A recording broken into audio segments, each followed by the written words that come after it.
میں آپ سب کو بھی خراج تحسین پیش کرتا ہوں کہ یہ اس ملک کی تاریخ میں یہ ایک ایسی پولیٹیکل ایکٹیویٹی ہے جو کبھی ایسی نہیں ہوئی.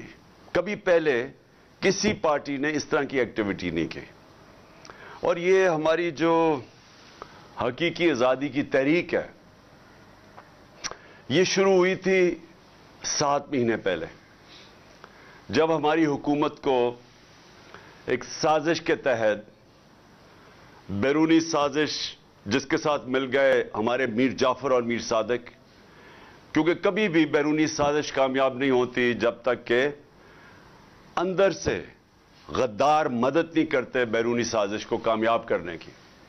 تو انہوں نے ہماری گورنمنٹ گرائی اور تب سے میں میدان میں ہوں.